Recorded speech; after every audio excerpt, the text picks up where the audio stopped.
Okay, I think that we can start. Today's been a very busy day in ESCAP premises. Everybody's been doing multiple things and sometimes simultaneously. So I'm sure Jay will, as soon as he's done, he'll join us. Welcome, colleagues, to our dialogue on the messages and findings of Economic and Social Survey of Asia and the Pacific 2024.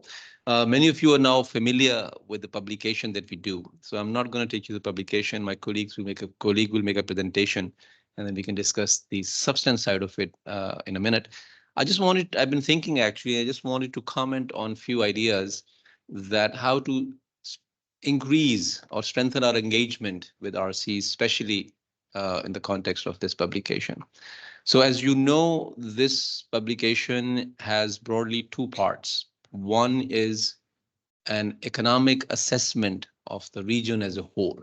Um, we look at the emerging challenges. We try and see what kind of policies countries should pursue in the context of those emerging challenges and developments, and then we advise accordingly. This is more traditional, you could say, macroeconomic kind of focus. However, we do try a very conscious effort, actually. We do try and link our assessment with the prospects of SDGs, some selected sustainable development aspects.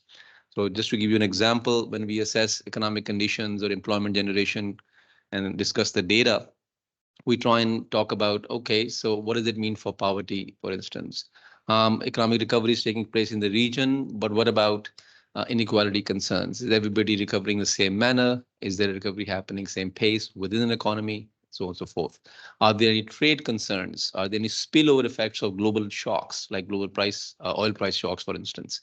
So these kind of things, we try and link them, the assessment of our economic assessment, with selected, we can say, sustainable development issues. That to us is a little bit of value addition of our publication compared to several such publications by ADB and World Bank and IMF and OECD and countries' national central banks and so on and so forth.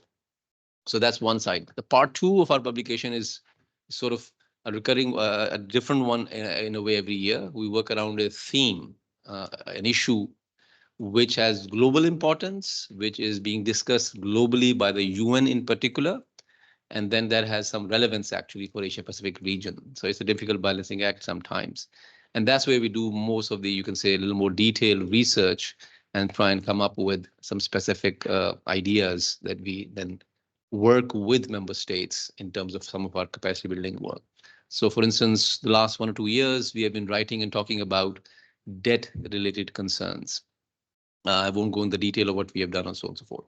So my ideas of food for thought, and I'll leave you at that and then invite my colleagues to take you the findings, is how can we increase our engagement like this? So rather than making it an annual policy dialogue, after the meeting has, after the publication has happened, there are two avenues I think can happen. Just give me a sec. No, I fully understand. I fully understand. No worries. So David is here. I'm just wrapping it up. I'm just sharing, actually about to share ideas. What can be considered jointly to increase our engagement and collaboration. So one is actually at an early stage. We typically will submit our concept note for the next year's publication around this time in June. There's a formal internal approval process. We have an editorial board.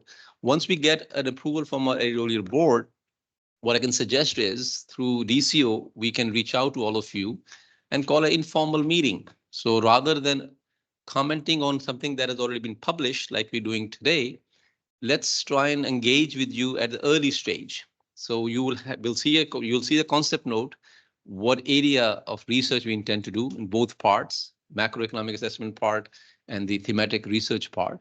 And then you can comment on that and engage voluntarily. Your economists and your teams can actually then contribute if they want. Case studies of countries, issues you think are important and needs to be highlighted, and our publication can provide a platform from that. Depending on your interest, we can make it a short box, we can make a whole section, we can develop a joint policy brief for that if there's interest, those kind of things. But at least in an early stage, you will get an idea exactly of which issues we intend to focus for the next 1 year, and then what are the potential opportunities we can engage. So that's one. Second is we normally, not normally, always do what we call an expert group meeting, typically in November, where we share and discuss the zero draft of our research with multiple stakeholders, academicians, think tank experts, depending on the issue, MDBs, and other interested researchers. Actually, sometimes it becomes a mini conference, in fact. So we can, again, we'll reach out to you, invite all RC economists through DCO, and then engage with us at that stage. That's a zero draft. You can come and review, suggest things again if you want, you think certain areas should be highlighted. As I was indicating, some of the themes are very deliberately linked with the global processes. A lot of you are familiar the priorities of the Secretary General, for instance, right, which issues they're hammering in. So a lot of our research and work actually feeds into those processes as technical substantive inputs. So by participating in that review of a zero draft, again, you can nudge, give suggestions, highlight examples from your own countries, and so on and so forth. And then this could be our third event. Once the publication is out, then we can have a policy dialogue and discuss ideas on going forward. So this is my submission, food for thought for next year. So rather than having once a year event like this, let's just voluntarily, I know everybody is busy with their own mandates and commitments. Let's make a little bit of a voluntary effort and engage a bit more. We stand to learn a lot from your country level expertise, and then you can use our platform and publication and network to spread the word and case studies of your work or your priorities you think needs to be highlighted, both on macro side and the thematic research area that we'll be pursuing. That's all from my side. David is here. Maybe you want to say something? Very briefly, my apologies to everybody if I've kept anybody waiting. We have High Commissioner for Human Rights, Volker Turk, here, and we've just come from a meeting with the regional directors. Very, as you can imagine with Volker, fascinating discussion on political, economic and social rights, covering a very, very broad range of issues. And he's here for not an official visit, but a dialogue with the Thai government as well, but not an official visit, and on his way to Laos after this. But Hamza, thank you so much for kickstarting this, which we hope will be more regular collaborative discussions between DCO as the sort of the gatekeeper for the RC system and ESCAP, to look into the incredibly valuable product of this year's Economic and Social Survey for Asia Pacific 2024. And I'm sure you've already talked about it, but boosting affordable and long-term financing for governments is a really hot topic. And I know it'll be addressed also in the Summit of the Future, looking at the international financial architecture and I wouldn't say reform, but reconfiguration perhaps would be something that we're leading to. So we are delighted to have this, productive collaboration between DCO. Thank you, colleagues, for joining online.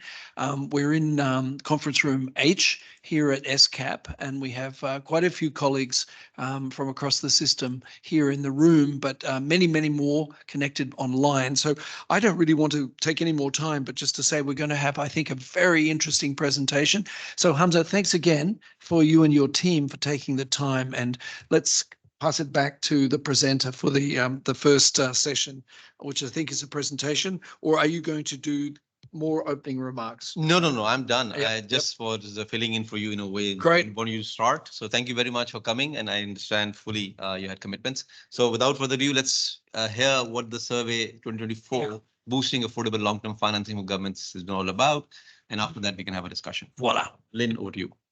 Thank you, Hamza and David, for opening the policy dialogue. So in the interest of time, I will quickly go through the presentation highlighting the key message of Survey 2024, and hopefully we have more time for question and answers at the end. A few key highlights here. As Hamza mentioned, the survey usually is divided into two parts. One is on the macroeconomic assessment, and another one is on the themes. So in terms of the macroeconomic assessments, our analysis show that the economic performance has been progressed steadily, but this also we cannot ignore the issues of the steady economic performance is masking the declining purchasing powers of people, and rising poverties, and also the socioeconomic inequalities. From survey 2023, we has been talking about the increasing public investment for SDG, but at the same time, the increasing public investment is more difficult because of the higher government borrowing costs and also because of the shorter loan maturities. In the survey this year, we look into how to boost government borrowing from a longer term and at lower cost from two perspectives. One is on the domestic policy measure, and another one is from the actions or from the development partner. Just a second, Lynn. There are comments coming up. The colleagues joining online cannot see this presentation. So just hold on a second. Our technical colleagues can, I'm sure, fix it quickly. Sorry, colleagues, just a second. It's still on the first slide.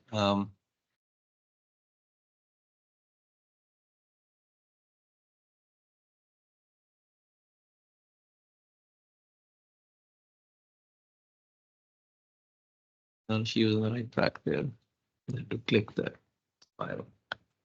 So can you see the Not yet. screen now?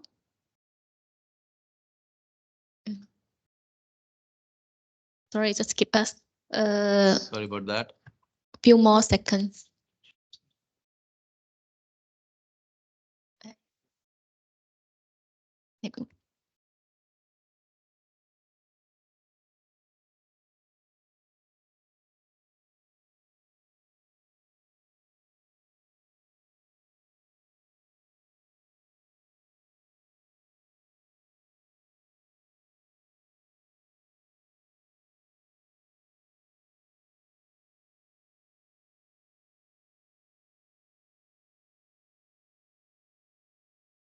Colleagues, we have been doing it for 4 years now. These online things. One thing we figured out is nobody's on mute.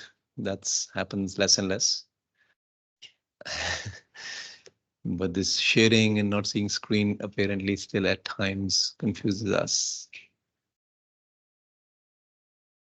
I've been told apparently it's fixed. Let me know if you can see Yes, this. Hamza, we can see the slides now. Perfect. Thank you for your patience. Our apologies once again. Lynn, please continue.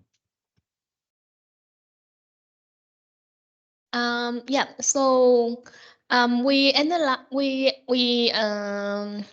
the issue that how we can increase how we can boost government borrowing from a longer terms and also at a lower cost from two perspective. One is domestic policy measure and another one is from international development partners.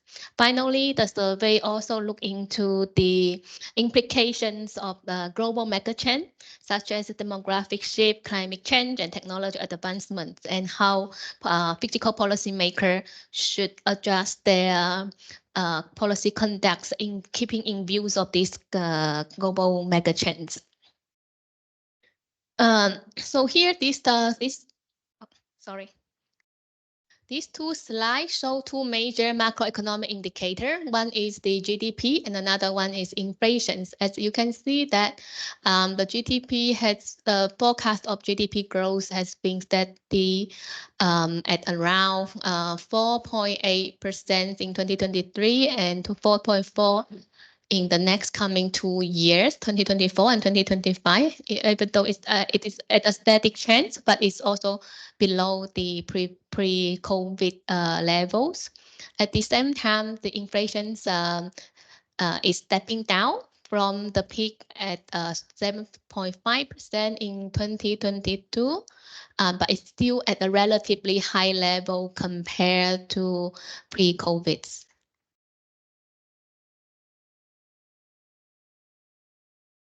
What does this mean? As Hamza mentioned, besides looking into the more traditional macroeconomic indicators, we analyze what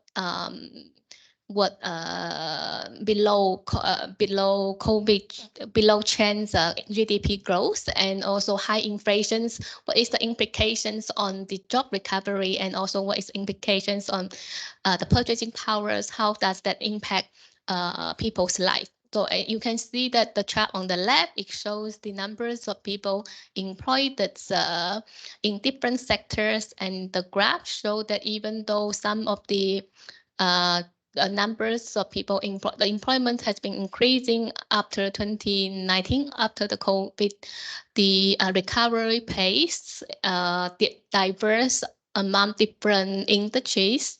It recover much faster in the ICT industries, but not so much for some of the sectors such as manufacturing and wholesale and retail.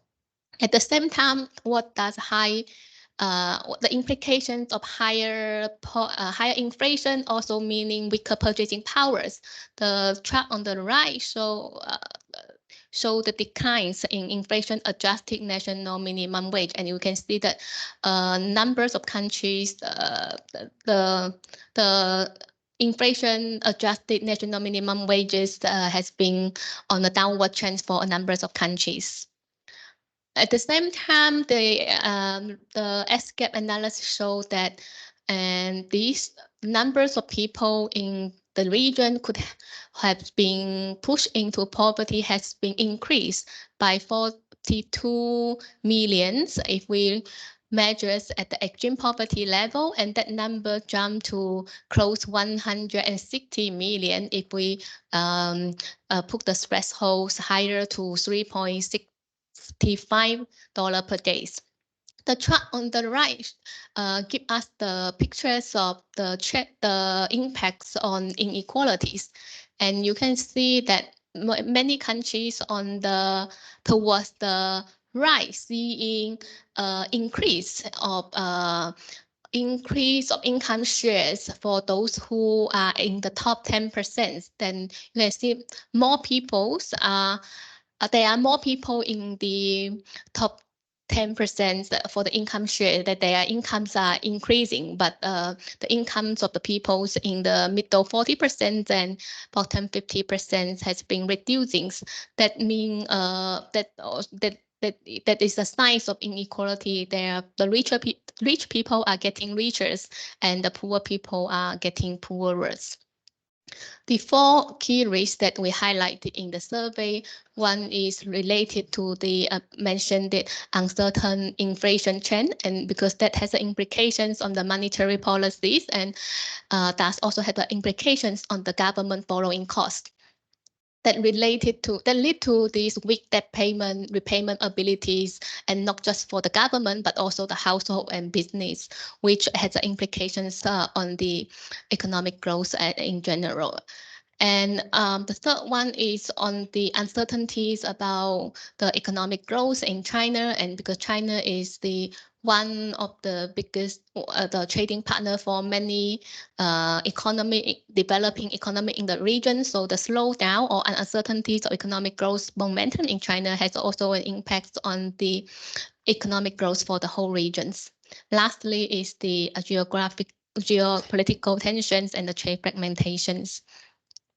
So here we highlighted the needs why lowering borrowing costs are so important for government, and also showing the trend of maturities of the borrowing costs in Asian Pacific. You can see that after COVID, the overall interest rates on new external debt has been rising, and that is the same for those emerging economy, which is measured by the local currency, so variant bond. At the same time, the chart on the far right showing the maturities has been reducing while the cost of borrowing has been rising. And this is particularly true for private creditors, which has been taking up a larger share of external borrowing for many developing countries in the regions.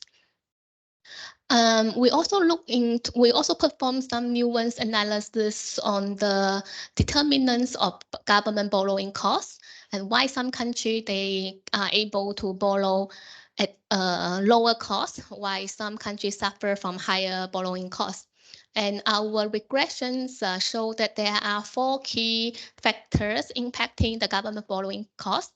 The most fundamental one is inflation, and which would also have an impact on the policy interest rate. So when the base reference policy interest rate is higher, the government borrowing cost would naturally be higher. And the second factor is the exchange rate volatility. The third one is the perceived physical risk, and the fourth is the financial market liquidities. And the following survey will zoom into the latter two, looking at the physical risk and also market liquidities. So what can the government do to increase for affordable long-term financing? The first one, as you remember, the two factors that we look into is physical risk and market liquidities. And on physical risk, we analyze how closing tax collection gap can reduce physical risk. So tax collection is increasing the, it's not only about government revenue, but by strengthening the government revenue collection, that would also reduce the physical risk, and which could also translate it into lower borrowing costs. So the tax to GDP ratio in Asia Pacific has been increasing in the past few decades and is at now a level that much higher than before, but still our analysis show there is a good potential of untapped tax to GDP potential that the country in the region could further increase. And this, so if you see in the chart, the green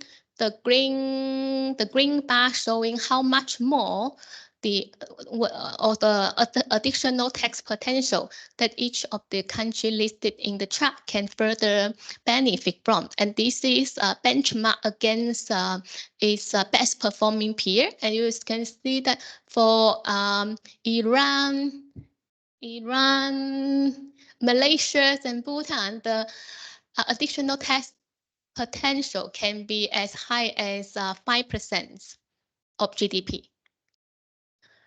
The survey also highlight different different policy recommendations that the government can further increase its tax revenue. And here the presentation, I will highlight some of the less conventional fiscal policy too to close this tax gap. And that will be from two perspectives. One is to tap into the property-based fiscal revenue, and also the other one is to how we can increase tax mora from the behavioral science perspective, how that could raise society's willingness to pay taxes. So in terms of property-based fiscal revenue, there are two types of tax revenue that the some of the economies in the region has been trying to benefit from. That's property tax and land value captures. Property market has been a pillar industry in many economies in the region, but not the property tax revenue so far has been limited. And our study showed that a low hypothetical property tax rate at 0.5% could possibly generate sizable additional physical revenues. Land value capture is another type of potential fiscal revenue. So when government invest in public infrastructures, the land around this area where public infrastructures is further developed will naturally increase its value, and the government can potentially tap into this land value appreciation. Some countries such as China has been implementing these types of have been benefiting from this source of revenue, and it could be further explored in other countries in the regions. And from the tax mora, that's discussing how the government can communicate to the taxpayer that that the tax are well spent on development, and how that would contribute to raise the society's willingness to pay tax. That would also include some of the some of the government promotion, communicating the perceived probability that tax policies will be accorded, and so on. The other channels of the government increase affordable long-term financing is to boost and channel the domestic saving to increase the supply of long-term capital. And as you can see that the domestic saving in the region is actually not low, but compared to many other regions in the world, but the capital market development index, that many capital markets are not well developed in the region, and that refrain the domestic saving channeling into the capital market and to support the sustainable development goal.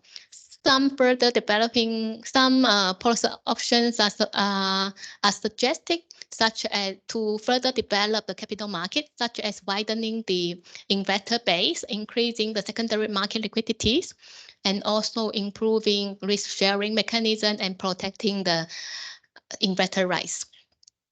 So, but if we zoom into a domestic saving rates in the region, not every sub-regions in Asia Pacific are able to maintain a high domestic saving rate. In the regions such as the Pacific Island, the domestic saving rate is actually negative. It means that people actually spend more than they save. Then the survey also stressed how we can actually increase the domestic saving. And one approach is one very important condition is to enhance the abilities of the household to save. And the other one is to raise the household saving rate. So when for the same house, some house with the same income, not every household will choose to save. Some of them may choose to rather to consume. So it's very important to provide some financial incentive, a platform for household to save, and improving financial assets and literacy is also another important factor to increase savings for the household. Other than the domestic policy action, which are very important, and also the corner bonds of the fundamental factors that would influence or impact the government borrowing costs. But all these policy suggestions or policy options for the domestic action, they would take some time for them to for us to see the benefits of those policy actions in the near future, in the more immediate terms. The survey also look into how the international development partner can help. And we analyzed that from three key international development partners. One is donors, one is multilateral development bank, and the third one is credit rating agency. In terms of donors, we look into the donor fund, the conceptual financing from the provision and allocations. ODA, which has been exists for many years. The donors has been promised to the commitments of devoting 0.7% of the GNI as ODA to support the developments in developing country. However, this has never been met, and in 2022 only half the commitment is actually made. Another key issue is that as climate finance getting more traction from the international communities, it is actually eating up some of the original expenditure areas of ODA, and most of the climate finance now globally are actually counted as part of the ODA. It means that for those ODA which are supposed to spend for poverty reduction, for social protection, and so on, they are now spent on climate mitigation and adaptations. For the allocation, you can see that at the moment, ODA can be channeled through the multilateral and bilateral channels, but many bilateral ODA is actually shaded by historical and political factors. Multilateral ODA at the moment are still using GNI per capita as one starting allocation criteria, but the new UN initiatives on multidimensional vulnerability index should be explored as one of the more systematic allocations mechanism. Multilateral Development Bank is another key players in the international development market. To address their underutilized resource and capacities, they should have first boost their lending capacity, and the second is to improve the lending terms. Boosting the lending capacity can be done from two fronts. One is to increase the capital, which is injected by their shareholder member states, and it has been quite some years that the last capital injection, particularly to the non-concessional arms, has been made. We all know that this is particularly difficult. So the second option is to optimize the existing capital the capital framework, which would allow them to lend more within the existing capital stock.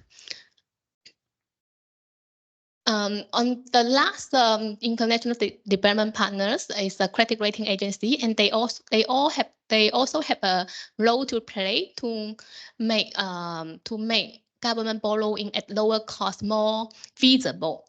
So what can they do? First is to clearly distinguish judgment-based rating from those purely based on objective information that would allow investors to be able to tell why a certain country is given that credit rating, because we know that credit rating has a direct impact on the cost of borrowing, the government borrow interest rate. And it's also important for the credit rating agency to incorporate the long-term issue into assessment. And that would allow government public spending in SDG to be factored into the fiscal credibilities. And increasing dialogue with government and other stakeholders in developing countries would also help to reduce the barrier. At the end, international financial and development community should also reduce the mechanical reliance on credit ratings. At the end of the chapters, we also explore the idea of setting up a new regional credit rating agency for Asia Pacific. This has been explored in Africa, and in fact, a new credit rating agency, Pan-African credit rating agency, is expected to be launched by the end of this year. Lastly, the chapter also look into some of the global mega trends and look into how this means for fiscal policy makers. We analyzed three mega trends, which is demographic shift, climate change, environment degradation, and technologies, and looking into how they impact fiscal policy makings and fiscal space and public sustainability. The physical space and public debt sustainability, the three mega trends will be there's three channels. The three mega trends will impact the physical space. That's through revenue, expenditure, and borrowing costs. So this slide shows that a mixed pictures of these mega trends on the potential impacts, the physical impacts of the three mega trends. From the revenue side, is more likely to the three mega trends would more likely to lower the government revenue because of the shrinking workforce, lower production capacity, and also the profit shifting in the digital economy. Some of the impact channels are less clear, such as borrowing costs, because of higher inflation may increase the borrowing cost. But on the other hand, because of the aging society, there will be less demand for durable goods, and it may also that would lead to a lower inflation. And as I mentioned, the lower inflation itself has a direct impact on the government reference policy interest rate, and that would also have an impact on the borrowing costs. Lastly, the key takeaways of the survey. First is on the poverty and socioeconomic inequality. That concern still persists despite steady economic performance, and we highlight the urgencies of boosting affordable and long-term financing. From the government perspective, what can be done, and from the international development partners perspective, they should adopt fresh perspective to guide operation. Lastly, the implication of the three mega trends, demographic shift, climate change and technological advancements for policy making should not be ignored. Thank you. Thank you very much, Lynn. We have plenty of time, 25 minutes still. I hope you can use the messaging and the findings of survey in your own conversations in your own countries, whichever is suitable. But we are interested in sharing your feedback, observations on some of the results of this one. And as I was saying earlier in my opening remarks, if you can share some examples of how we can collaborate more upfront and take the work forward depending on the issues. So floor is open. Look forward to your participation. Who's managing? I don't have screen in front of me.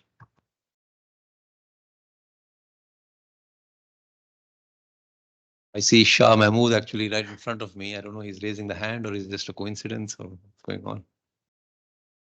No, Hamza and team, thank you so much for an excellent presentation. Maybe if you can elaborate more on the tax morale work that you're doing. And we know that we have agreed to also work on it together, looking for Pakistan as a case.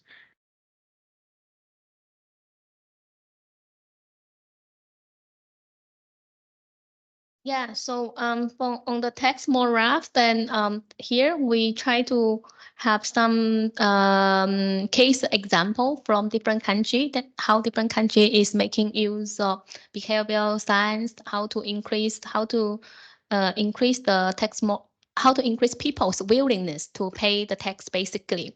So first is the government should have these communications and to make people aware that all the tax are well spent on development, well spent on health, education, social protections, and only when the public feel the benefit of the public investment, then they will be willing to pay, because they know that the tax that the government collect is spent on themselves, on the public themselves.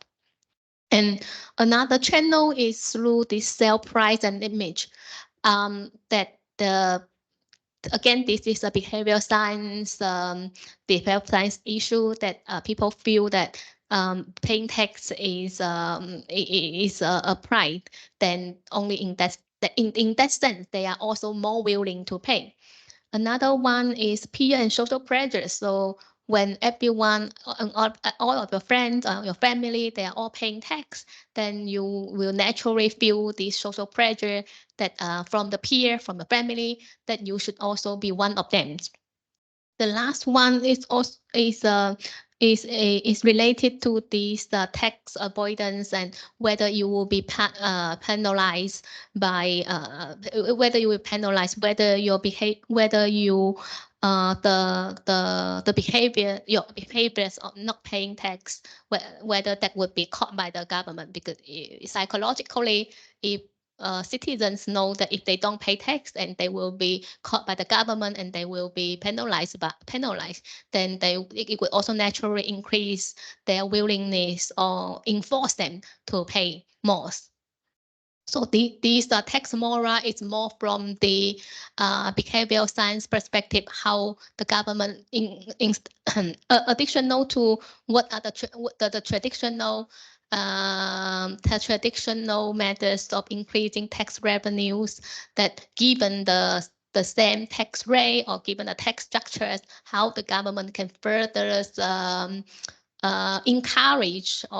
encourage its citizen to pay the tax. Thank you, Lynn. Shah, as you know, as you mentioned already, we are working with Pakistan to develop a case study in a way of applying this idea for Pakistan's case, especially focusing on the tax morale part. The issue at hand is essentially twofold. One is to assess the gap between what the country is currently collecting and what the potential is. And that potential is based on a certain methodology that we have followed. And that, as Lynn showed in representation, that varies across the region, but on average is about 2.5% of GDP that can be gained without levying new taxes. Basically, that's a key point. So one idea focus is how to close that tax gap. And tax morale and other policies are nudges, actually are examples of how to do that. The other part is how to increase the potential to begin with. over time. Again, it's not asking about more taxes, actually, not at all. It's actually looking for more niche, newer areas, tax morale being example of that. So hopefully when we have that work done with Pakistan, it will be shared with all RCs as well to see how they see that thing. So look forward to those things. We are just waiting. We're just working on that. It's going to take, I think, June or maybe July. But we're roughly on track on that part. Thank you so much. Thank you so much, Hamza and team. Thank you, Shahid. I have one question typed here. I can take that immediately before there's another hand up actually. It's by Shin O. This is about executive summary saying if public investments have socioeconomic benefits, it will help economy grow and enlarge the tax base. Isn't it too conservative to insist that borrowing should be kept low, kept at a low level, precisely because financial returns are low and private sector will not invest actually. So government must undertake these investment. It will be paid by growth dividend. The economic logic is upside down.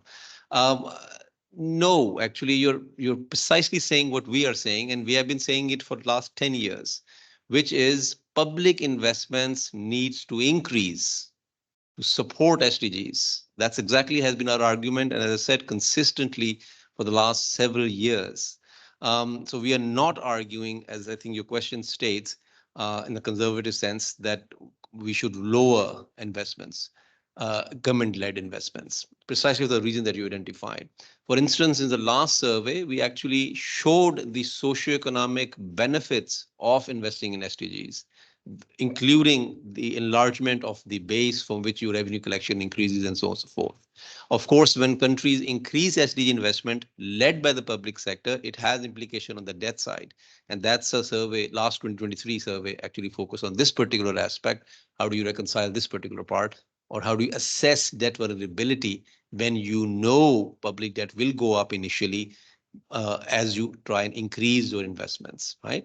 The question here we're discussing today is more the cost of borrowing, which has gone up. So it's certainly not arguing for lowering public investments. Neither are we giving a totally unconditional green light to countries that go nuts, start investing in the public sector. No, we have called for efficiency. We have done research on that. We have called for what we call spend smart and tax fairly. That has been our sort of snapshot of our policy recommendations. So in your observations, we are on with you actually, that yes, we are calling for more public investments and then suggesting policies the government can pursue to make that a reality.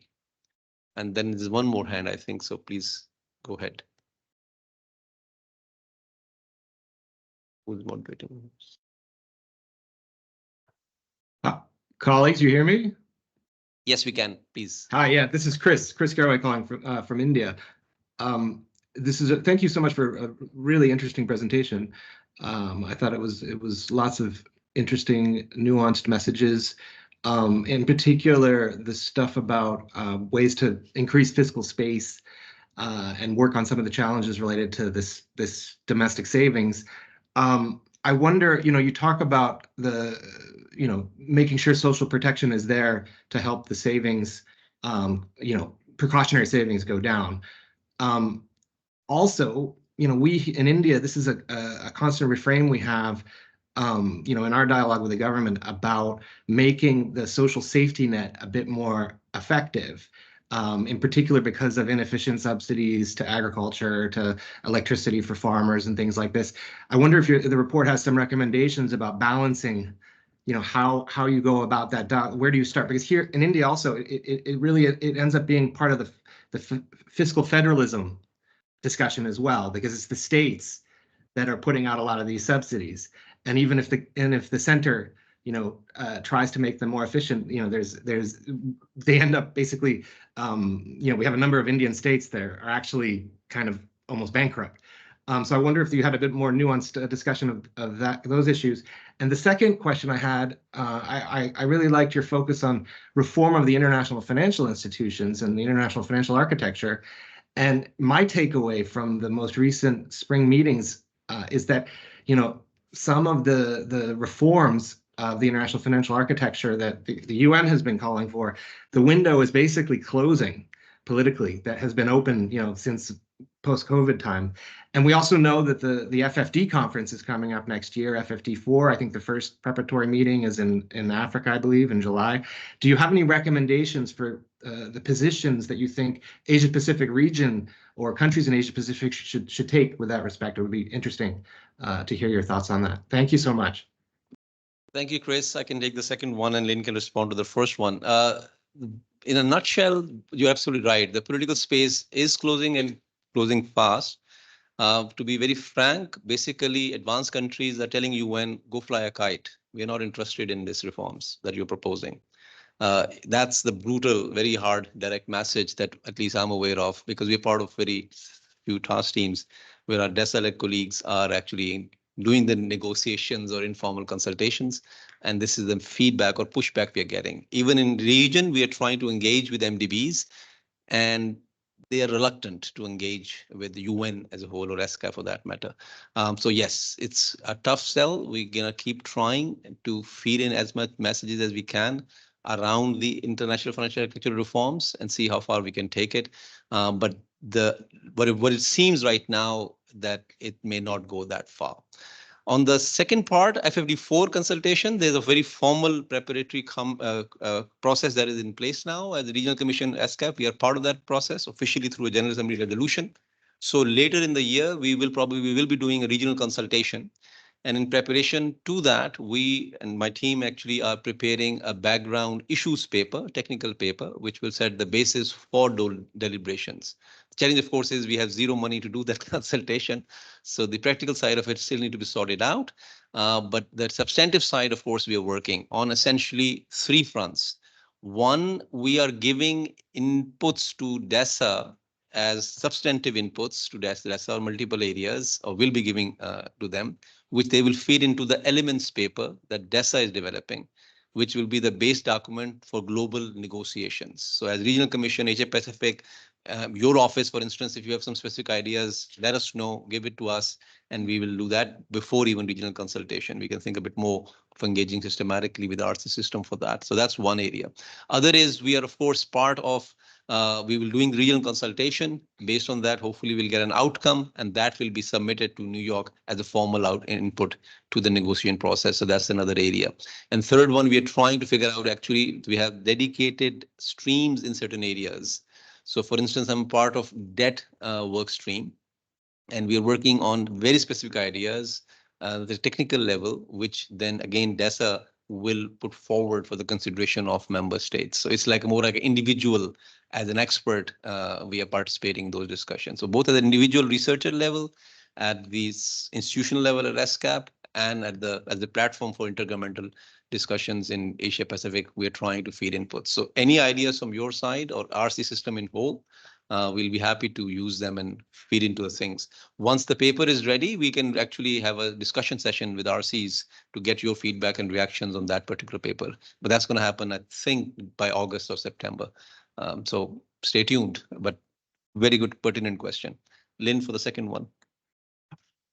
So for the first question, in the survey itself, our argument is that the certain level of social protections will help to reduce precautious saving, which impact the channeling of saving into capital markets. But the survey itself does not has look into what is the optimal social protection package, which this study is undertaken by our social division. In fact, their incoming report, the social outlook for Asia and Pacific, will look into exactly they will propose some basic social protection package. What kind of social package is deemed I'm not sure whether I can use the word optimal, but they propose certain social protection package which would be suitable in the Asia Pacific context. So I think they are launching this report soon. So I can share the social outlook report for the last editions, and when the new report coming out, I can also share you the latest report. One more hand. I can't see it, but again, please go ahead, take the floor. This is Shin from RCO in Myanmar. Thanks for your response to my comment earlier in the chat box. I think it's a matter of formulation in the executive summary. I have a few other comments, but I'll put that in the chat box. But I just want to come back to the issue of this tax morale and the use of behavioral science. It's more of a request, but I hope you will consider the issues of civil liberty too. This is Asia, but we have human rights too, and our government tends to prioritize economic growth of human rights. And so when you explore this issue, I'm slightly alarmed when you talk about using the peer pressure and other social pressures for the purpose of tax collection. That sounds a bit alarming. So all ideas to enhance tax collections is welcome and interesting, but I hope you consider the issue of civil liberty too. Okay, and I'll stop here, and I'll leave some of the comments in the chat box. Okay, thanks, Ian. Thanks for further observation. One more question in chat box. Please identify. We have Travis, I think, right? Travis Mitchell, please go ahead. Thank you, Hamza. I just wanted to make sure that the Pacific was represented. And the comment is really from this perspective. You know, when I heard the analysis, and I'm sure you know this point already, but I just wanted to buttress the point that much of the analysis does not speak to the Pacific. We're talking about increasing property taxes and so on, and most properties are on custodial land. We are talking about tax revenue mobilization, then much of the Pacific have limited wage income, limited room for increasing tax revenues. Much of the budgets are from aid and so on. So it is akin to lumping the Caribbean with Latin America, for example. I think it's an extreme context of the Pacific. So a simple point for me would be that this should be an Asia and Pacific report rather than an Asia-Pacific report, because the Pacific deserves nuanced analysis. And I think any policy maker in the Pacific reading this, there's no recommendation that I've heard, even on the debt taxes and so on, that is of any policy relevance to Pacific governments. Thanks. Thank you, Travis. Point taken. Certainly, we try our best, but certainly we, in occasions, we do fall short.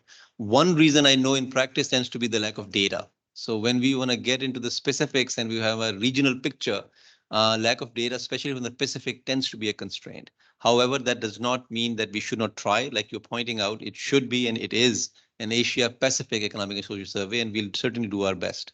This is precisely why I was saying earlier, help us in that endeavor. So where there are gaps in our understanding, you can actually collaborate with us and highlight specific elements that may be missing in terms of our understanding, or we may not be even aware of the research. And this is why I was suggesting that after the concept note stage, at the early stage, when we actually start writing on issues, we can engage with you guys. And that's why through DCO, we'll reach out to you second half of June.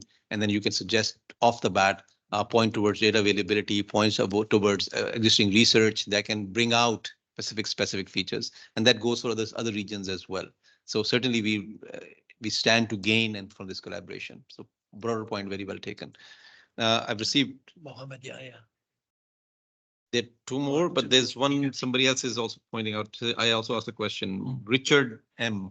I have it. Yeah, Richard Marshall. And then Mohammed after that. Yeah. Okay. Thank you, Hamza. Just to reiterate the question I put in the chat box, I know Malaysia is one of the countries you rank as not fulfilling its tax effort and this gap. I just want to point out some analysis done here by UNICEF, particularly on this question, unpublished analysis as yet. And they go tax by tax, trying to see where this issue is. And they find actually that Malaysian taxes on consumption are relatively low compared to regional and global averages. The problem with that is that they then recommend raising taxes on consumption, which themselves are inherently regressive, right? And I wondered if you also had a steer, because obviously you then look at inequality, and of course tax policy choices would have a direct effect on the distribution of income. I wondered, I noticed you choose property tax, for example. You don't say anything about consumption tax. It would be very useful to us, I think, certainly in my office, to persuade agencies not to go ahead and advocate for raising taxes on consumption, sales taxes or VAT, because that is exactly the direction they're headed in, because of these very simple comparisons they make. I don't know if you wanted to comment on that. Oh, absolutely. Thanks, Richard. Absolutely on the same page with you, and certainly we don't want to go in that direction, right? Or we do want to go in the direction of progressive taxation. We're not focused on this issue over here, but we have actually an entire book length exposition we did in 2018. And then we did a joint publication with Oxfam on tax and inequality. My colleagues can share the links to both reports.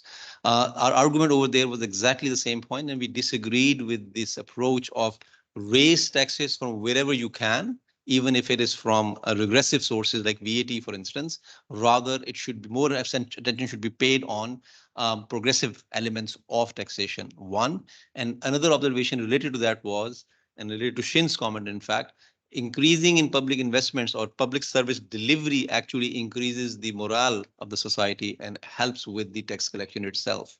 That's our second element, which is typically, the IMF recommendations tends to be slightly different on the opposite. They say having more revenues in the first place is more important, even if they're coming from regressive sources, which allows government to spend on pro-poor and other initiatives. And our argument is not really. You have to focus on progressive taxation because that addresses inequality much more directly. And there are other chapters that talk about environment and those kind of issues as well. So we have certainly written on this particular nexus between taxes and inequality in detail repeatedly, albeit it's been a few years now. So we can share that research with you. Hopefully you find some insights in that one. We can share the link to those two reports that I referred. Yes, Mohammed, please. Hamza, good to see you, and thank you very much for the support you've been providing for us here. Obviously, we have been engaging a lot with the IMF program.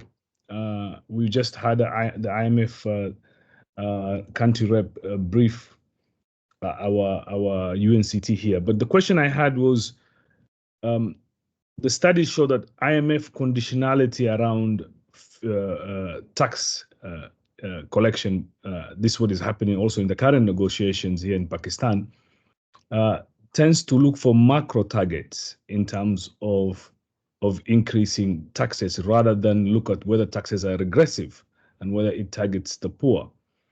Although they say in every IMF program, there's studies done that they always said, oh, this will not be targeted at the most poorest, but it always is left to government to decide, and government always goes for regressive taxes because they look for macro targets. So one part is the challenges we have in relation to that. This is why the morale work that we're doing with you is extremely important for the UN to have a voice in relation to the IMF programs and government engagement. The second part I wanted to ask a more specific question relates to, is the morale concept also applied to major parts of the economy that are not paying taxes? Is it a moral issue as well, or is it just a political will? For example, here we know that there's an issue with no taxes on land. Landowners don't hardly pay anything.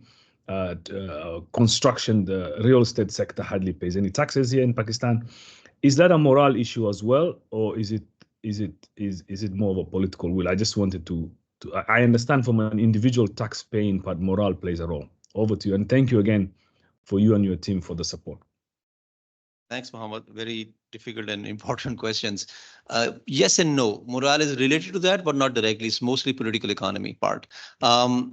Because as I was highlighting earlier, there are two parts to the issue that the way we are approaching it, at least in this particular survey. One is the gap, and other is actually increasing the potential to begin with. So morality is more of the moral part is most on the second aspect of it, not directly on the first part. On the first part, we talk about innovative tax handles, land value capture and property tax and those kind of relatively newer areas, more in the domain of tax policy and other measures. Morale is a little more a little more nuanced. It tends to increase potential of the countries to raise revenues. It's not about raising taxes. So that's what we're going to try and make it explicit and get more deeper into that technical work behind that. There's a whole fairly technical work behind that scene, but we will discuss it in detail once you finalize that work. On your first comment, I think there was few other countries that are also interested, and the Richard's question was also touching on inequality tax nexus, basically. In Pakistan, an IMF program is essentially, as I understand, is going to target more macro targets. So they're going to say X number should be raised. And they typically tell governments, and there is genuine room for that, for the governments to come up with how they want to meet that target. It's just the lack of the capacity of the government sometimes to come up with a reasonable plan. And IMF tends to be very rigid on those macro targets. Like, okay, if you can't come up with your plan, here is our recommendations, which ends up actually imposing sometime new taxes or other pressures to remove subsidies to create more fiscal space and all that. So there is always room to discuss within the IMF program to deliver on certain aspects of progressive taxation, for instance. But that is up to the government to demonstrate quantifiable in a quantifiable manner that yes, these measures that they will institute will deliver these kind of revenues in a certain time frame. That then will be acceptable to IMF. It has to be. But they're not imposing on the top, regardless of what. They're only imposing the big macro number, as you were saying. So it's a tough negotiation thing. But I personally think that governments can do more work if they want to do that, especially focusing on progressive taxation, leakages, the political economy aspects, which are areas that are not being taxed at all, and so on and so forth. They can do that. It's a government's decision not to do that, and they go for easy routes, typically milking the existing tax base. Yeah, so they are essentially political economy issues indirectly related to moral aspect. One more. Kong Cheng, please go ahead. Thank you, Hamza. Yeah, this is Kong Cheng, the economist from RCO Vietnam. Thank you very much. I just want to get your view on this tax issue, because in Vietnam, the government has reduced the VAT in the past 3 years in order to stimulate the domestic consumption in the context that export demand has declined, so to stimulate the economic activity and economic growth. But at the same time, the reduction of the VAT tax can also create the wasteful consumption, and that can also affect the environmental dimension. So I'm wondering whether you can say something around this issue. Thank you. Spoken like a true economist. There's always a trade-off, all right? So that's exactly the challenge. It's not that straightforward. I mean, if government can raise, let's say, VAT-based tax and spend it properly, it will increase overall tax base and investments, infrastructure, so on and so forth. It can, over time, become a good thing. And there are studies actually trying to isolate that part. Or other part is exactly what you were saying. I mean, there is a direct trade-off involved. If you don't go after regressive taxes like VAT, there is a risk that it might lead to some unintended consumption, which VAT can actually quell. So that's the behavioral impact of certain taxes, right? Same debate is in the for carbon taxes, for instance, or for the environment taxes. You can raise some revenues from that, but whether it's going to actually impact the desired thing or not, whether it's going to end up causing some unintended consequences like inflation, it all remains to be properly investigated and studied, ideally in a country-specific context. Looks like there's a lot of interest on tax part, by the way, which was one of the smaller areas in this particular survey, but certainly a backbone of any policy discussion on fiscal space and trying to create room for public investments. I think at the end of the day, all of us are one way or the other interested in how can we help governments increase investments, public investments, to go after SDGs more effectively and other global commitments, right? Every government wants to spend more, but they say, oh, we don't have money, we don't have finances. And that's where nuances of policy advice comes into in the picture. So I can understand the interest in taxation. We have written on that systematically over the years, but this one was latest or smaller example of that.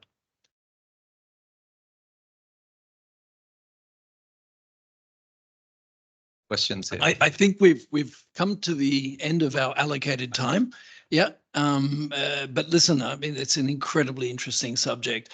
You know, as an Australian, I feel that the government has whammied us with every tax possible. You know, there's a land tax, there's a income tax, there's a GST, consumption tax, and of course it all adds up. I think we're one of the highest per capita taxed people in the world, but we do have reasonably good social services in a large territory that needs to deliver services across a lot. But yeah, you know, this issue of the morale, the moral factor, and the shall we say the public good factor, you know, selling that to the general public is really quite a hurdle to cross, you know, that.